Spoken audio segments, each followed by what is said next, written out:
What's going on, guys? Welcome back to another video. So today we're supposed to be servicing my buddy's LLY Duramax that I talked about last week and showed you guys how clean this thing was. So after telling him everything I recommend doing to this, he decided to throw a few more things at it, which I couldn't be happier about, but now we'll just be waiting on this stuff to show up. So what we're going to do is a high flow bundle kit, basically all the intercooler piping, a cold air intake, and a bigger intake horn, because like I talked about last week, these trucks have major problems overheating, basically just due to how choked down this intake horn is.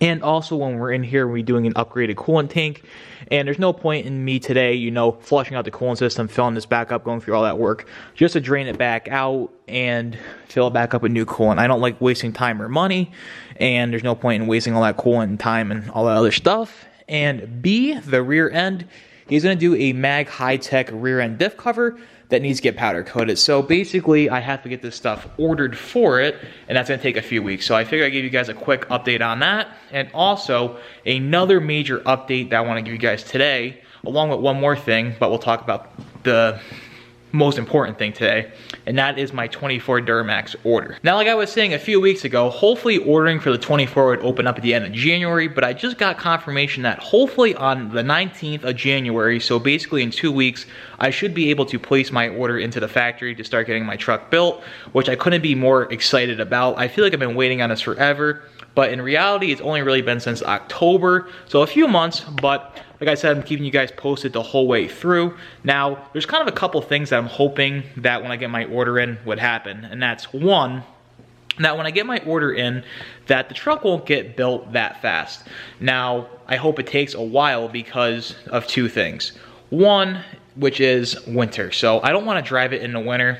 Basically, as you guys know, I like to keep all my stuff nice, and being up here in the north, if you drive anything in the winter, by the next year your stuff's going to be rusted out and it's not going to look nice. So I'm hoping that it takes a little bit so spring will be here and I can drive it and enjoy it. And two is, like I talked about a while ago as well, the economy is starting to come down a little bit, especially the car market, and I'm hoping that it takes a little bit to be built so stuff can continue to fall down a little bit and I won't have to pay sticker. I'm hoping to pay below sticker. So I'm hoping those things kind of fall into place, but like I said, hopefully the next update I give is placing my order, going over my spec. Then after that, we'll just be waiting on the truck. But one more thing I want to talk about today, and that is on the other side of the garage. And the final update today is my buddy's L5P sitting here behind me. We're still waiting on the sump.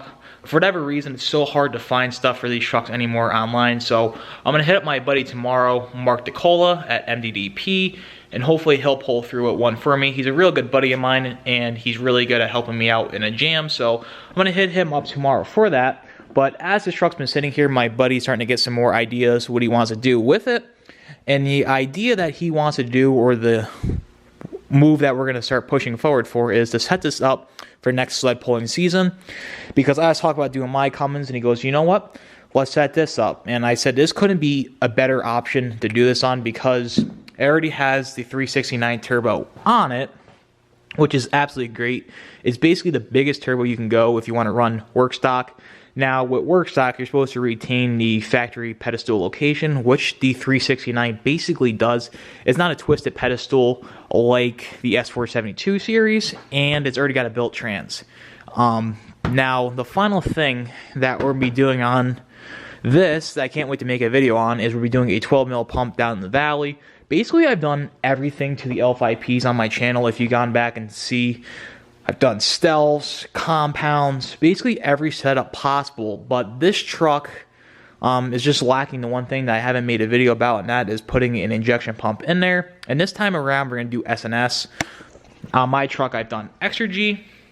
I love Extra G, I recommend Extra G, but my buddy wants to try S&S, which is really nice because their pump that they're going to send us is a factory PSI pump, which doesn't require you to run a lift pump. If you get an Extra G pump, so basically on my truck, if I did an Extra G pump, I'd have to do an aftermarket lift pump. S&S allows you to retain the factory lift pump, so that's another bonus if you're looking into it. Now the truck already has one, that's irrelevant, but we want to switch it up. So the truck's going to have 100% over injectors, 369, 12 mil pump, and built trans. So basically, this is about as built as you can go for work stock, and I feel like this thing's going to absolutely rock its class. And if I get the Cummins set up for next season, like I was talking about, and we have this, we'll have we'll have a really good work stock class to show you guys and hopefully make some content on when that time comes. But we'll see when we get there. But like I said, stay tuned. I already got the pump sitting next to it for this, so we'll be working on that. But before we do the pump, I want to get the sump pump situated on this truck because I don't like to start adding more stuff or more mods to a truck that's already having a problem, because then it just starts causing more of a hassle to narrow down a problem. Because with this, you're going to be needing more rail pressure and all that types of good stuff. And if it's already not holding consistent rail, I don't want to start pushing the new parts to a limit because it's surging or not getting the proper pressure that it needs and just cause more problems. So I want to get that sump in before we do the pump. So stay tuned for that. Hopefully we can start get rock and rolling on this. And I got some more content with my LBZ that I got to do. So not a ton to do today. I just figured I'd give you guys these updates because you guys like hearing about all the stuff with the 24. I got so many questions and DMs from you guys where to order one. Hit up Laura Buick GMC.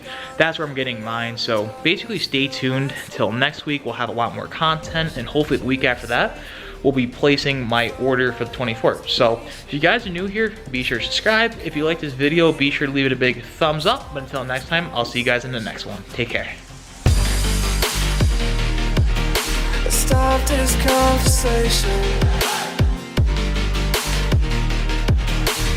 We got no relation.